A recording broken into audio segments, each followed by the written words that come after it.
dua. Satu, kemiskinan materi.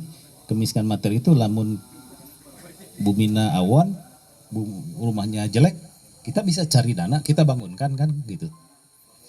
Dia nggak bisa sekolah, kita bisa carikan beasiswa. Itu kemiskinan materi gitu ya. Nggak punya motor untuk usaha, bisa kita carikan. Tapi yang lebih parah adalah budaya miskin, cara berpikir miskin atau kemiskinan mental. Meskipun ya dulu kayak gini lah, kemiskinan mental itu antara lain selalu ingin begini, tidak menganggap penting masa depan sehingga disuruh sekolah itu naon gunana gitu ya. Kemudian merasa rendah diri, kemudian kalau ngobrol nggak berani tatap mata gini, kemudian kalau ya maaf ya, kadang-kadang kalau ada orang kota menipu gitu. Masyarakat miskin kadang-kadang menipu. Dititipin domba leungit gitu ya. Nitip sapi hilang. Seperti di sini begitu. Cuma bedanya adalah menipunya orang miskin adalah untuk survival kan, untuk hidup, survive. Kalau menipunya orang kaya ya serakah gitu. Nah, itu bentuk-bentuk kemiskinan budaya. Sebagai contoh misalkan di sini kita dulu berapa tahun lalu ada seorang yang rumahnya jelek, hampir runtuh, otomatis miskin kan. Kita bangunkan kan rumah. Tapi gas rumahnya jadi, beberapa bulan kemudian rumah teh mau dijual. Dalam pikiran dia lamun iya rumah dijual payulah 100 juta gitu ya. Dia akan pindah cari lagi, bikin lagi gubuk gitu. Nah itu kan menipu. Nah itu namanya budaya miskin. Kemudian budaya miskin lain adalah tidak punya imajinasi. Tidak punya imajinasi itu contohnya gini lah.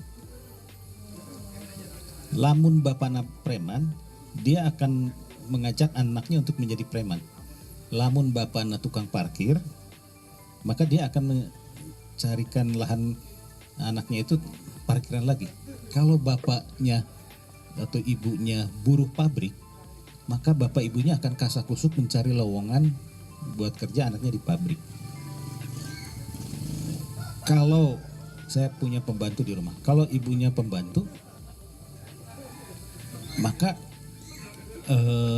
anaknya pun akan dia usahakan cari kerjaan yang pembantu. Nah, hal-hal seperti itu termasuk yang namanya kemiskinan imajinasi.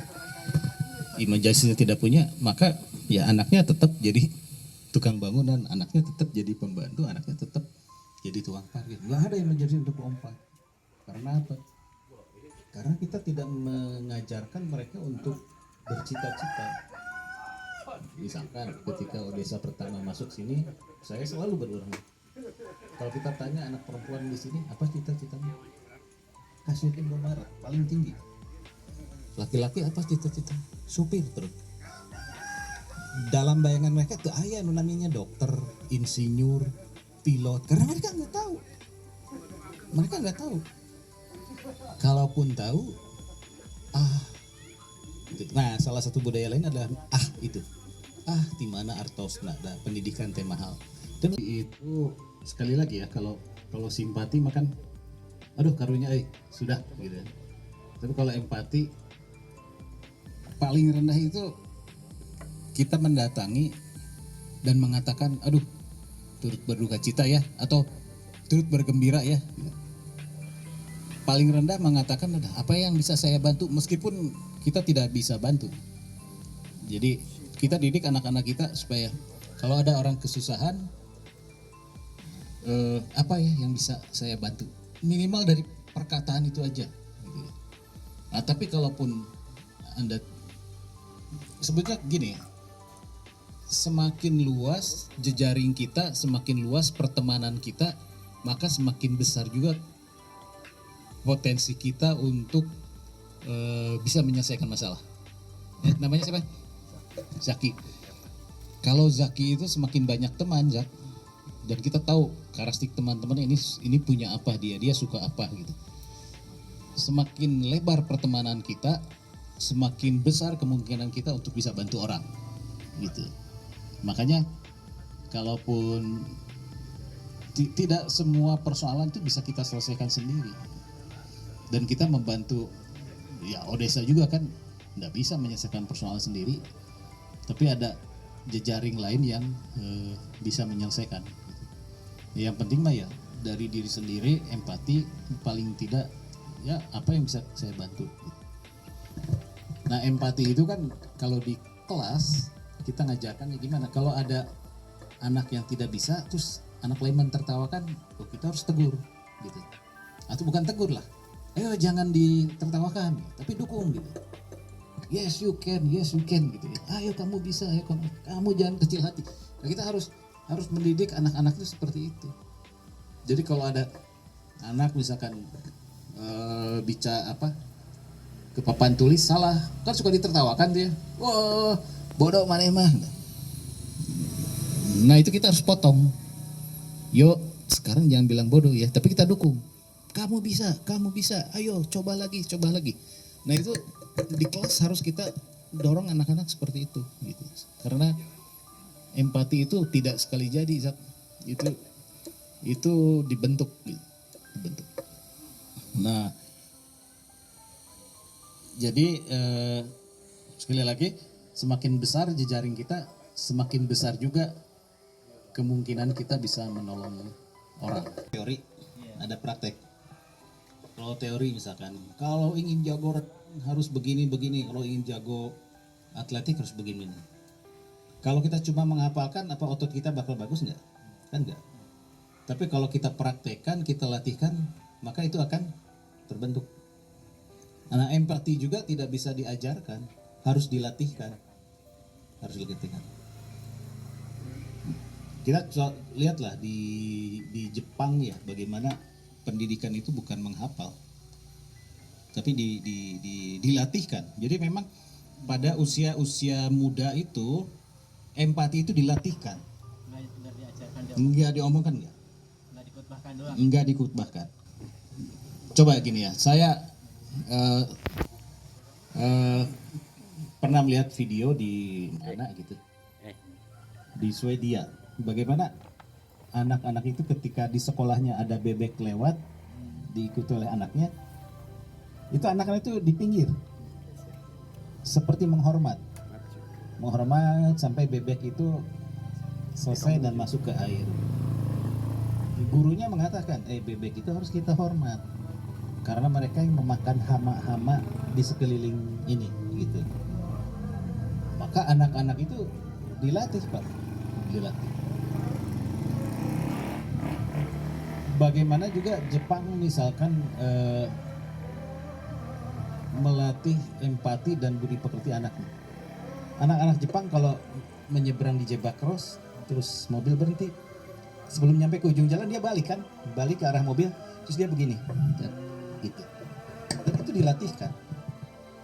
Jadi empati itu bukan diajarkan, tapi dilatihkan sampai membudaya gitu. Ya.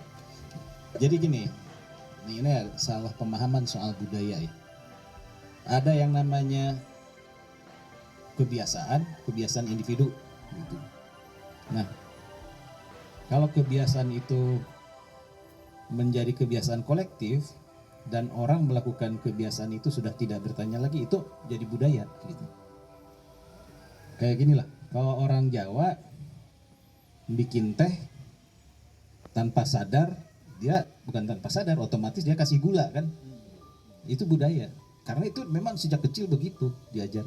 Tapi kalau orang Sunda kan enggak, bikin teh gitu, gulaan, baru kasih gula. Itu budaya. Karena apa? Dari kecil memang seperti itu. Orang Padang kalau memasak pasti bersantan dan pedas gitu. Karena sejak kecil yang diajarkan seperti itu.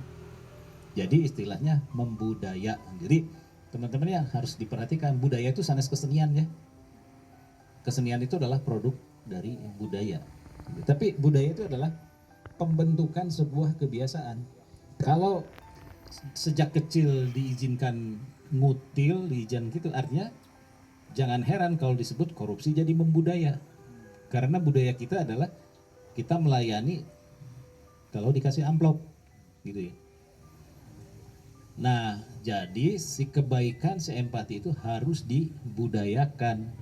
Harus jadi, bukan cuma jadi kebiasaan seseorang, tapi kebiasaan kolektif. Sehingga misalkan, oh di Leles mah kebaikan itu sudah membudaya. Karena orang melakukan hal itu otomatis. Jadi kalau ada orang kesulitan, tanpa disuruh, tanpa apa dia bergerak. Apa yang bisa saya bantu gitu. Nah kalau orang seumumnya sudah berlaku seperti itu namanya sudah jadi budaya. Bersekolah itu ya hanya di sekolah, tapi sehari-hari kita mengenal tumbuhan, kita berkenalan dengan orang, kita belajar bicara dengan orang, itu sebetulnya proses belajar. Nah, kalaupun misalkan kayak di sini Odessa belum mampu membangun sekolah sehingga anak-anak yang lulus SD belum banyak yang melanjutkan bersekolah ke SMP. Oke, tidak apa-apa, tapi teman-teman harus memastikan bahwa proses belajar mereka tetap jalan meskipun mereka tidak bersekolah. Belajar apa? Belajar akhlak, belajar kebersihan, belajar menanam, macam-macam. Belajar menghormati orang tua, belajar memelihara air, sesuatu yang barangkali tidak diajarkan di sekolah.